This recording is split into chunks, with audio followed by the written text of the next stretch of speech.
Shalom and good morning. It's a little after 7 a.m. and I just got off of work, and I want to show you something real quick because, um, well, can you see it? I can't see it on this camera. That sucks because that's really cool.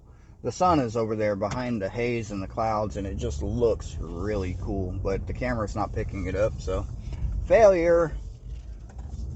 Why is it 7 a.m. and I just got off of work? Because plans got changed last night before I went to bed, and I was supposed to be doing some more flatbed training because they want to make sure I got the process down of how to strap down loads and things like that. I've never done it before yesterday, and there's a process to how to strap down these loads on a flatbed trailer, so that's what I was supposed to be doing.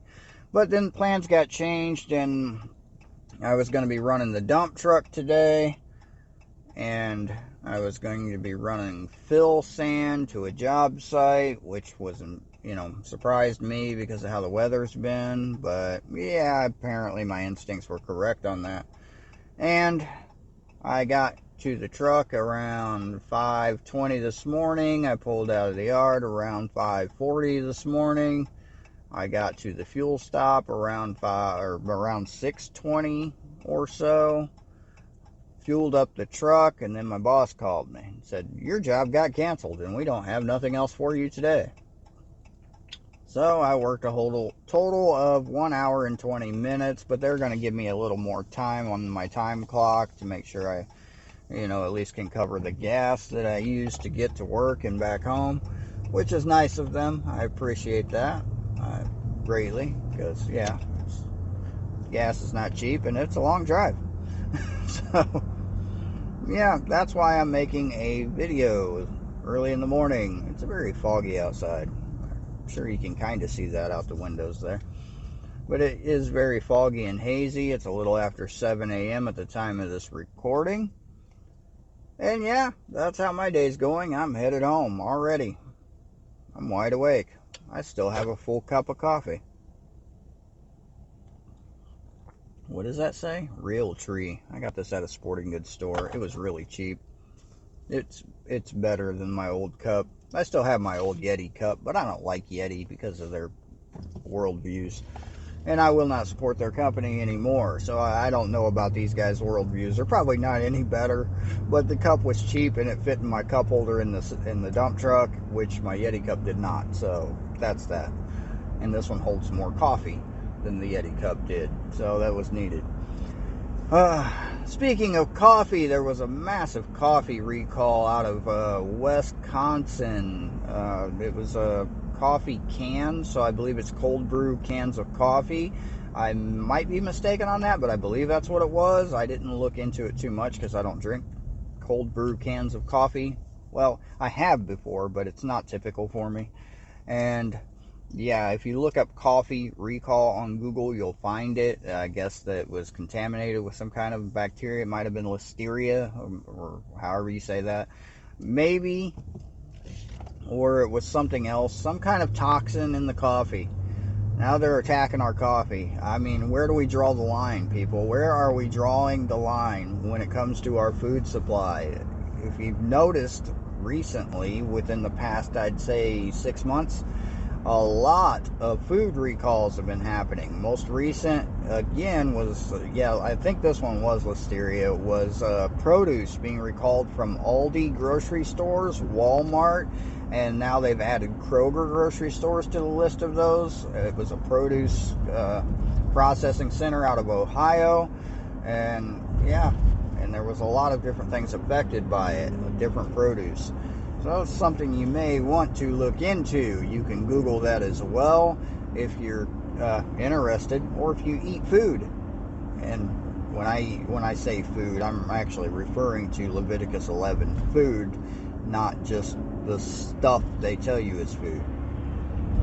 But if you eat food, produce is on that list of what is food, according to Leviticus 11. And yeah, you might want to look into that. Listeria, bacterial infection, from what I briefly read on it. Don't know much about it, but I know it's a pretty bad bacteria and it's potentially deadly.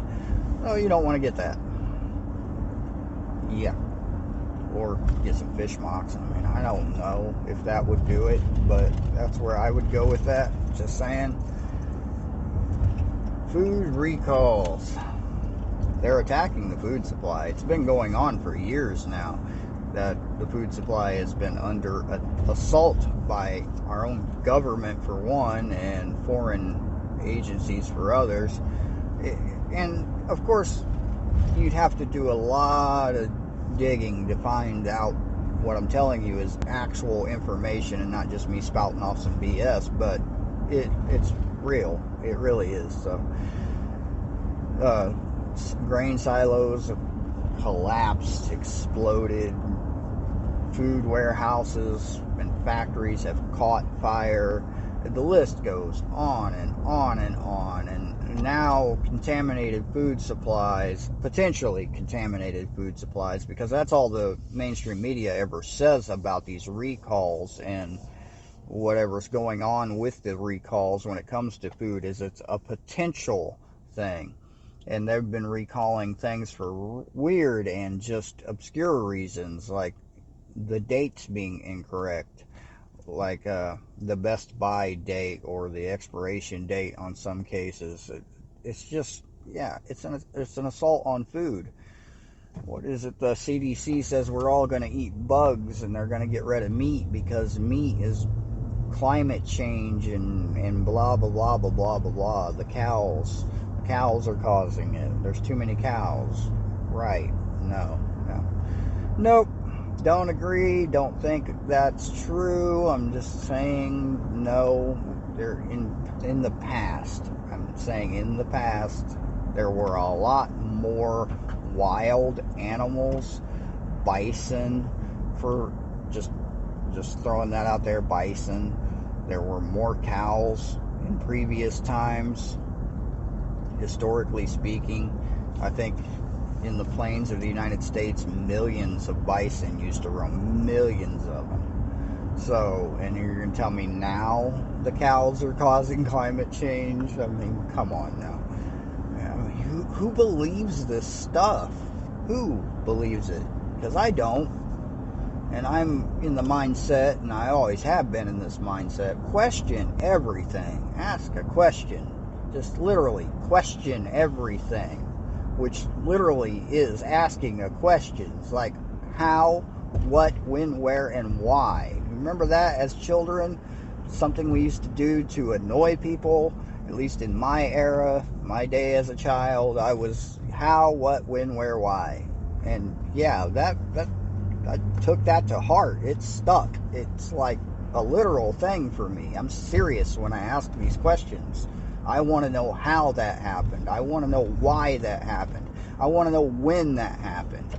I want to know where that happened. I'm very serious of these things. It's like, okay, I'm not going that way then. That light turned red and this side was green, so why turn there when you can go straight?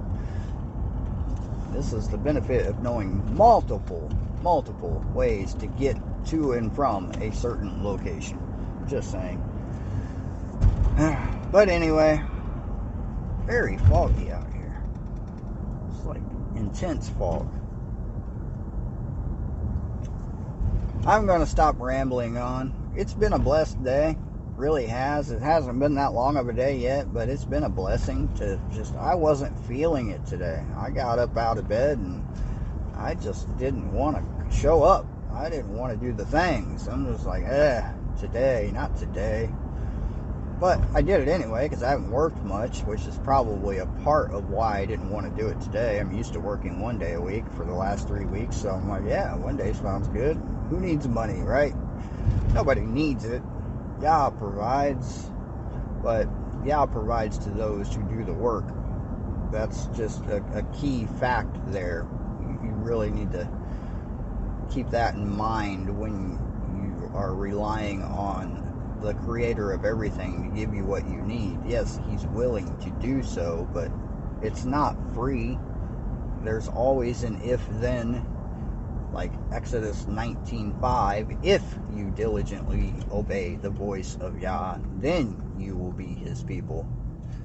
The earth is his. And yeah, I didn't quote that exactly because I'm driving and my brain is doing brain things 90 miles an hour in 20 different directions. It's just how my brain works. On top of driving and trying not to run over that guy. Anyway, that's enough out of me.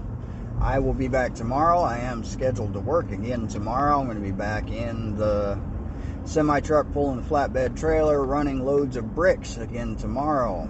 And maybe I get a couple of YouTube shorts of me running bricks. It looks weird when you're pulling a flatbed trailer because you can see there's a back window in day cab trucks and you can see behind you. It's like if I had a rear view mirror, I could watch everything that's going on behind me, including the load. Why don't they put rear view mirrors in day cab trucks that are pulling flatbeds? I should get one and stick it to the windshield. They're all just stick on anyway. It's not a bad idea, actually. All right, that's enough. I'm going to shut up. Thank you for being here, for listening, all 10 or 11 of you that tune in. I do appreciate it. I do need to get this channel back to where it used to be. Something I just feel like doing. All right. Shalom. See you next time.